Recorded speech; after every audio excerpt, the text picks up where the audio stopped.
साथियों को एक बार फिर से आप सभी का स्वागत है आपके अपने YouTube चैनल राजस्थानी बातां पर।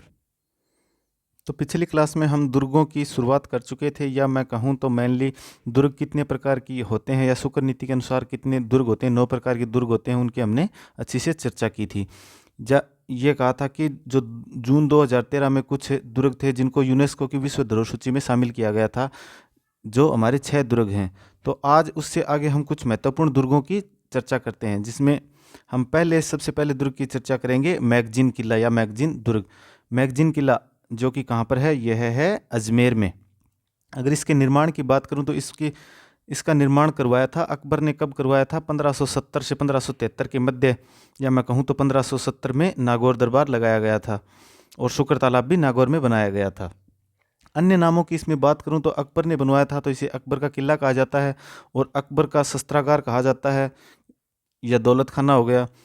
अन्य नामों में जैसे अकबर का शस्त्रागार, और अंग्रेज जब आए थे तो अंग्रेज़ों के समय भी अंग्रेज़ों का शस्त्रागार मैगजीन का किला ही रहा था, क्योंकि अन्य सभी रियासतों पर राजाओं का राज था। लेकिन अजमेर तो आपको पता है कि 1192 में पृथ्वीराज थर्ड के बाद में जाने के बाद में कभी मेवाड़ का स्थान था, तो कभी मारवाड़ का, कभी मुगलों का, तथा बाद में अंग्रेज आ गए तो उनका हो गया था। ठीक है, तो इसके बारे में एक क्वेश्चन ये ध्यान में रखना है कि एकमात्र किला है जिसको मुस्लिम शैली से निर्मित माना जाता है, क्योंकि अकबर ने बनवाया था तो पूरी मुगल शैली में ही बनवाएंगे। आमेर किला है, वह भी, उसमें भी मुगल शैली है, लेकिन उसमें मुगल और हिंदू दोनों शैलियाँ मिश्रित मानी जाती हैं। यहाँ पर एक जैसे ये आता है कि जहांगीर तथा जो सर टॉमस रो थे उनकी मुलाकातें इसी किले में हुई थी। आपको इतना ही ध्यान में रखना है, व्यापार को लेकर कोई मुलाकात हुई थी। इसमें जैसे एक क्वेश्चन ये भी बन जाता है, जो इसका मुख्य दरवाजा है ना, उसको जहांगीरी पोल बोलते हैं। अगर वर्तमान समय की बात करें तो आज के समय में इसमें संग्रहालय बनाया गया है, राजपूताना संग्रहालय या म्यूजियम। तो ये हमने मैगजीन किले की बात की। उसके बाद में आगे हम बात करते हैं चित्तौड़गढ़, ठीक है, जो कि राजस्थान का सिरमौर है। तो इसमें जैसे इसका किलों में सिरमौर कहा जाता है, राजस्थान किलों का सिरमौर, राजस्थान का गौरव। चित्तौड़गढ़ नाम से स्पष्ट है कहाँ पर है, चित्तौड़गढ़ में। और इसी चीज़ से आपको कुछ और भी ध्यान में रखना है, इसको कहा जाता है चित्रकूट, और ये स्थित है चित्रकूट की पहाड़ी पर स्थित है, जो कि मेसा के पठार के ऊपर चित्रकूट पहाड़ी है, उसके ऊपर चित्तौड़गढ़ दुर्ग है।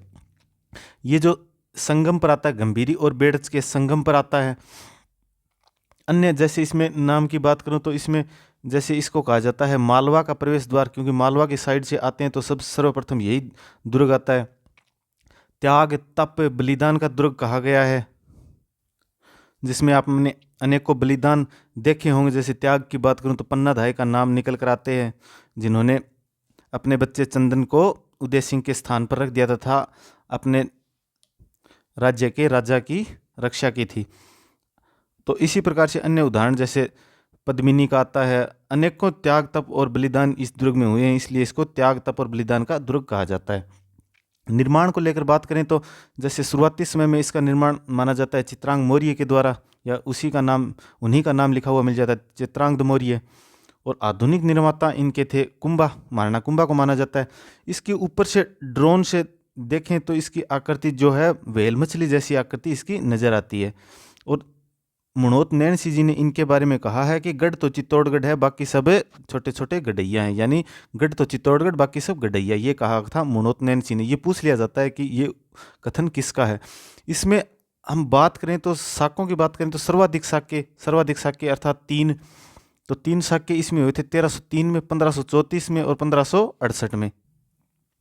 तो 1303 में तो आक्रमण किया गया था अलाउद्दीन खिलजी के द्वारा, तो उस समय शासक थे यहाँ से रतन सिंह। और 2 साक्य 1500 की सदी में हुए थे, यानी एक 1534 में, 1568 में। 1534 में कहूँ तो शासक विक्रमादित्य थे, या मैं कहूँ तो विक्रमादित्य छोटे थे, उनकी जो माताजी थी कर्मावती के द्वारा संभाला गया था। तो दूसरा साका उनके समय में हुआ था, जो आक्रमण था वो किया गया था बहादुर शाह के द्वारा, ठीक है। और तीसरा जो साका है वो 1568 आ जाते हैं अकबर।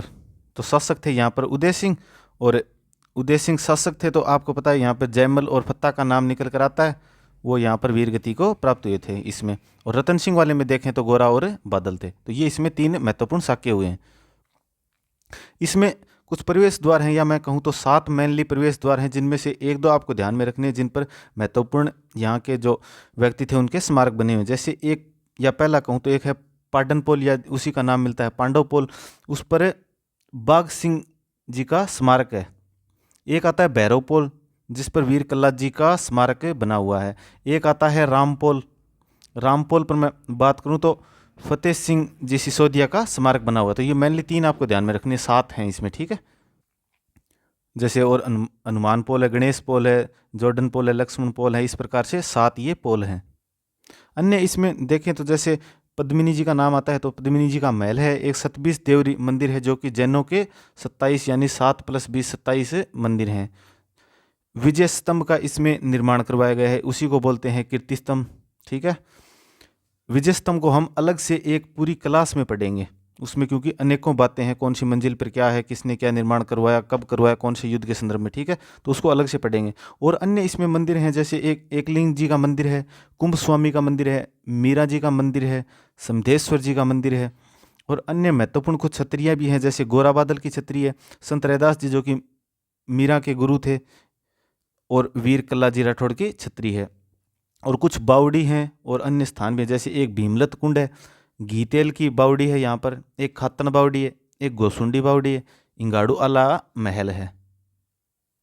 तो ये हमने चित्तौड़गढ़ दुर्ग की मेन बात की है। जैसे इसमें मैं इनमें अंदर तक जाऊंगा तो ये बहुत बड़ा टॉपिक हो जाएगा। जैसे इसमें मैं यही बताऊं, कुंभ स्वामी मंदिर, मीरा मंदिर, ये किसने बनवाए, तो इनमें जो अलग अलग डिपार्टमेंट है ना, जैसे मंदिर में हम मंदिर में पढ़ेंगे, बावड़ी में उनका निर्माताओं को सभी पढ़ेंगे, ठीक है। तो चित्तौड़गढ़ दुर्ग के बाद में हम देखते हैं कुंभलगढ़ दुर्ग। कुंभलगढ़ दुर्ग जो कि चित्तौड़गढ़ के पास राजस्थान में है, ठीक है। इसी की मुख्य भूमिका की बात करूं तो इसमें निर्माण जो है वह महाराणा कुंभा के द्वारा करवाया गया था। इसका एक मुख्य अन्य नाम आपको ध्यान में रखना है, इसको कई बार लिखा जाता है कि मच्छेंद्रगढ़, मच्छेंद्रगढ़, ठीक है। इसके वास्तुकार को आपको ध्यान में रखना है। वास्तुकार इसके हैं कुंभलगढ़ के मंडन। यह निर्माण महाराणा कुंभा द्वारा इसका जो नागौर विजय की थी ना, उसके उपलक्ष्य में बनवाया गया था, जैसे कि 1448 से 1458 के मध्य बनाया गया था। इसको क्या कहा जाता है, इसको कहा जाता है मेवाड़ की शरण स्थली या संकटकालीन राजधानी। जब कभी युद्धों में कोई संकट आ जाता था तो यहीं पर जो मेवाड़ के राजा थे, महाराणा थे, वह शरण लेते थे। इसमें एक मेनली दीवार ध्यान में रखनी, जो इसके चारों ओर परकोटा है ना, वो 8 किलोमीटर 8 घुड़सवार एक साथ चल सकते हैं, इतना चौड़ा परकोटा है। और 36 किलोमीटर लंबी दीवार है, जो कि भारत की सबसे बड़ी दीवार कही जाती है। इसके जो ऊपर का स्थान है ना, जो बादलों से टच होता है, उसको बादल महल भी बोल देते हैं, या उसको बोलते हैं कटारगढ़। मेनली इसका नाम कटारगढ़ है, जो दुर्ग का ऊपरी ऊंचा स्थान है। उसको इसको कहा जाता है मेवाड़ की तीसरी आंख, क्योंकि मेवाड़ महाराणा कहें या जो कुंभा जी थे, यहीं बैठकर पूरे मेवाड़ की ऊपर ध्यान रखते थे, ठीक है। और यहाँ पर निवास था कुंभा का। और इसी में कटारगढ़ में, या कहूँ तो कुंभलगढ़ में, महाराणा प्रताप का जन्म हुआ था, जो कि एक जुन्नी कचहरी थी उसमें। आगे इसमें अन्य स्थानों की बात करूं तो जैसे एक इनकी झाली रानी थी, उनका मालिया आता है। एक जो पृथ्वी राज सिसोदिया की छतरी यहाँ पर स्थित है। और आगे मैं बात करूं तो एक मामदेव कुंड है, ठीक है। और इसके बारे में एक दो महत्वपूर्ण कथन है, उनको हमें ध्यान में रखना है। जैसे कि अबुल फजल ने इसके बारे में कहा है कि यह दुर्ग जो है, या कटारगढ़ की बात करें तो ये इतनी बुलंदी पर है कि देखने पर व्यक्ति की पगड़ी गिर जाए। तो ये अबुल फजल का कथन है। टोड ने इसको एस्ट्रोकुंड दुर्ग से तुलना की है, एस्ट्रोकुंड के जो दुर्ग हैं उनसे इसकी तुलना की है। एक अगर आप इतिहास की बात करें, या जिसको आधुनिक इतिहास की बात करें, जैसे प्रजामंडल और क्रांति, इनसे संबंधित भी क्वेश्चन आपको ध्यान में रखना है। जैसे जो माणिक्यलाल वर्मा थे ना, उनको कैद कर लिया गया था, उनकी पत्नी थी नारायण देवी, दोनों को यहाँ पर कैद किया गया था, ठीक है। तो इसके बाद में ये हमने महत्वपूर्ण बात की कुंभलगढ़ की। इसके बाद में हम देखते हैं कुचामन किला। कुचामन किला जो कि कुचामन में है, कुचामन शहर में है, या जिले की बात करें तो कुचामन डीडवाना हो जाता है, ठीक है। इनको एक ये क्वेश्चन आपको मुख्य रूप से ध्यान में रखना है कि जागिरी किलों का सिरमौर कहा जाता है। जो कुचामन जो है एक मुख्य जागीर थी नागौर के, तो उसको ये इतना किला अच्छा था कि जो जागिरी किले है ना, उनमें सबसे अच्छा था, इसलिए इसे जागिरी किलों का सिरमौर कहा जाता है। एक इसको कहा जाता है अणखला किला। इसके बारे में एक मुख्य कहावत है कि ऐसा जो किला है वह रानी जाय के पास हो सकता है।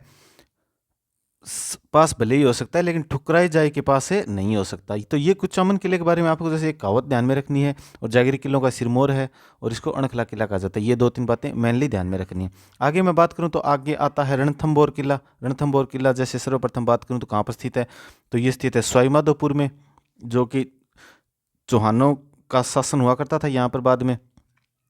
आगे जैसे इसके अन्य नामों की मैं बात करूं तो ये इसका अन्य नाम आता है रणस्तंभपुर। ये कई बार पूछ लिया जाता है, इसका नाम क्या है, रणस्तंभपुर। इसमें ऑप्शन भी आपको इसी प्रकार के देखने को मिलते हैं, इसी से संबंधित, लेकिन आपको ये पूरा पूरा बिल्कुल ध्यान में रखना है कि एक शब्द रणस्तंभपुर इसका अन्य नाम है। और अगर निर्माण की बात करूं तो ये नाम आता है रणथानदेव, या इनको ही कई बार लिखा जाता है रणथंबन देव, ठीक है। लेकिन जो इसके निर्माण के बारे में जो वीर विनोद ग्रंथ है ना श्यामल दास जी का, उसके अनुसार है कि महेश दास गौड़ ने 8वीं शताब्दी में इसका निर्माण करवाया गया था। एक अन्य दुर्ग इसके पास है जाइन दुर्ग, जिसको रणथंभौर दुर्ग की कुंजी कहा जाता है, क्योंकि इसे जीतने के लिए सर्वप्रथम पहले इसे जीतना पड़ता था। इसमें अन्य और क्या क्या चीज़ थी तो उसकी बात करते हैं। जैसे इसमें 32 खंभों की छतरी है, जो कि 32 खंभों की छतरी जो कि अमीर देव के द्वारा बनवाई गई थी, जो अपने पिता की याद में बनवाई गई थी, जैत्र सिंह की याद में। और कहा जाता है कि वो यहाँ बैठकर न्याय किया करते थे। हमीर की कचहरी भी बनी हुई यहाँ पर। त्रिनेत्र गणेश जी का मंदिर बना हुआ है। ये आप सभी को पता है कि जब शादी हुआ होता है तो सर्वप्रथम कार्ड कहाँ पे जाता है, त्रिनेत्र गणेश मंदिर सवाई माधोपुर या रणथंभौर। आगे जैसे इसमें एक दो महल आते हैं, जैसे जोगी महल यहाँ पर है, सुपारी महल है, एक है जैसे छतरी मुख्य रूप से ध्यान में रखनी है, अधूरे सौपन की छतरी है जो यहाँ पर स्थित है, और एक यहाँ पर पद्म तालाब है, जिसमें मीर देव की पुत्री देवलदेव थी, उन्होंने देह त्याग किया था या कूदकर अपनी जान दी थी। तो देवलदेव के बारे में आपने एक महत्वपूर्ण कविता है वह सुनी होगी। जैसे वो कौन सी कविता थी, मैं थोड़ा ध्यान से बोल रहा हूँ, जैसे कि अमीर देव री देवल दे सुंदर सी राजकुमारी ही, मावड़ री आँख्या री ज्योति बाबुल री राज दुलारी ही। इस प्रकार की एक कविता है जो आपको मिल जाएगी, वह आप सुनना और पढ़ना, बहुत अच्छी कविता है। और इसमें कहा जाता है कि यहाँ से गुप्त गंगा बहती है, और एक यहाँ पर कुंड है जो कि जोरा बोरा कुंड है। एक जो सदरुद्दीन थे, जो पीर सदरुद्दीन थे, उनकी दरगाह यहाँ पर है। एक ये मेनली आपको ध्यान में रखना है कि यहाँ का जो दरवाज़ा है वह मेन दरवाज़ा वह नौलखा दरवाज़ा है, या इसी को कहते हैं नौलखा दरवाज़ा। नौलखा नौलखा इनके नाम पर आपको राजस्थान में अनेकों देखने को मिलती हैं चीज़ें, जैसे कि नौलखा बावड़ी भी हैं। ये अलग अलग स्थानों पर अलग अलग हैं, उसकी भी हम अलग से किसी दिन एक टॉपिक में चर्चा करेंगे, सभी को एक साथ पढ़ेंगे। या अन्य यहाँ पर जैसे और नाम आ जाते हैं, जैसे राधा मगरनी टेकुड़ी भैरव यंत्र सोन यंत्र। जैसे ये आपको सीधा एग्जाम में आ जाए तो आप सोचोगे ये क्या आ गया, तो ये हैं कि इसमें ये कुछ युद्ध के यंत्र हैं जो कि अंदर रखे हुए हैं। जैसे भी सेना कोई बाहर से आक्रमण करती है तो अंदर कुछ ऐसे यंत्र थे कि उनसे कोई पत्थर वगैरह बाहर फेंके जाएं, ठीक है। तो एक हमें यहाँ मेनली ये क्वेश्चन देखने को मिलता है कि राजस्थान का जो प्रथम साका था वह 1301 में यहीं पर हुआ था, जो अलाउद्दीन खिलजी के समय हुआ था। जैसे इसको क्योंकि ये एग्जाम में छप गया 1301 में प्रथम साका ये हुआ था। इससे पहले भी हमें जैसलमेर में और कहीं स्थानों पर साके देखने को मिलते हैं, लेकिन ये एग्जाम में आ गया तो हमें प्रथम साका इसी को मानना है, 1301 वाले साके को, ठीक है। इसके बारे में जैसे एक दो तीन कथन मेनली आपको ध्यान में रखने हैं। जैसे आज कुफर का गढ़ इस्लाम का घर हो गया, ये अमीर खुसरो ने कहा था, ठीक है। इसके बाद में जैसे अबुल फजल ने इसके बारे में कहा था कि जो अन्य दुर्ग हैं वह नंगे हैं, यह बख्तरबंद है। बख्तरबंद होता है जैसे कपड़े पहने हुए, ठीक है। जलालुद्दीन खिलजी जब इसको जीत नहीं पाया था तो उसने कहा था कि मैं ऐसे 10 दुर्गों को मुसलमान के एक बाल के बराबर भी नहीं समझता। जैसे साइकोलॉजी में आपने पढ़ा होगा कि इसको क्षतिपूर्ति कहते हैं। तो ये हमने रणथंभौर की मुख्य मुख्य बातें की है। इसके बाद में हम देखते हैं कौन सा दुर्ग है। इसके बाद में है आमेर दुर्ग। आमेर किले के बारे में आपको मेनली ध्यान में रखना। आमेर किला सबसे पहले ध्यान में रखना कहाँ पर है, जयपुर में। और कहाँ पर स्थित है, जयपुर में कालीखोह नाम की एक पहाड़ी है उसके ऊपर स्थित है। जैसे इसके निर्माण की बात करूँ तो निर्माण करवाया गया था मानसिंह प्रथम के द्वारा, ठीक है। इसकी आकृति जो है वह महलनुमा आकृति के रूप में तैयार की गई है। इसमें जैसे आपको शैली पूछ ली जाती है तो इसमें मुगल शैली से निर्मित है, प्लस से मुगल प्लस से हिंदू है, इसमें मिश्रित है, ठीक है।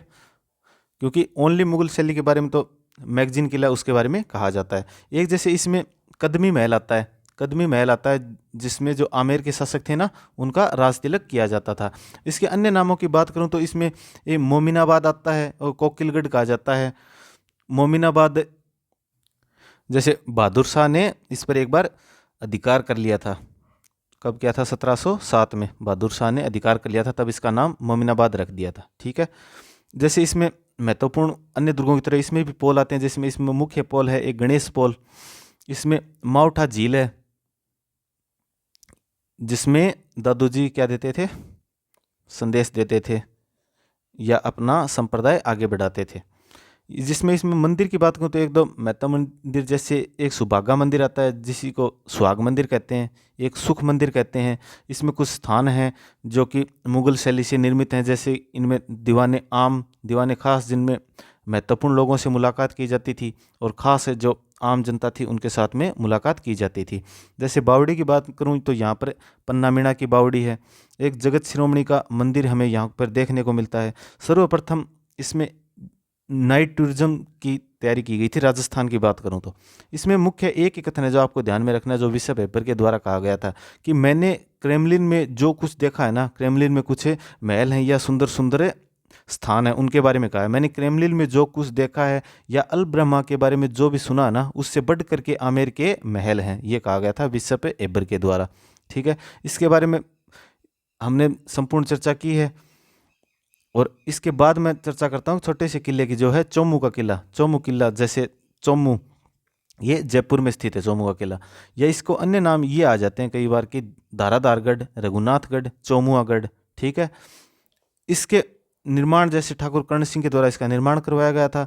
और जैसे वर्तमान राजस्थान की बात करूं या 1857 क्रांतीय प्रजामंडल के समय की बात करूं तो उस समय अर्जुन लाल शेट्टी का यहाँ पर किसी तरह से संबंध रहा था। ठीक है, चौमू के किले से। तो ये क्वेश्चन भी आपको वर्तमान हिस्ट्री के रूप में ध्यान में रखना है। तो ये हमने कुछ महत्वपूर्ण किलों की आज चर्चा की है। इसी क्रम में हम आगे जितने भी किले हैं उन सभी का विस्तृत अध्ययन करेंगे। आप हमारे साथ जुड़े रहें। आज की क्लास के लिए फिर से धन्यवाद। जय हिंद, जय भारत।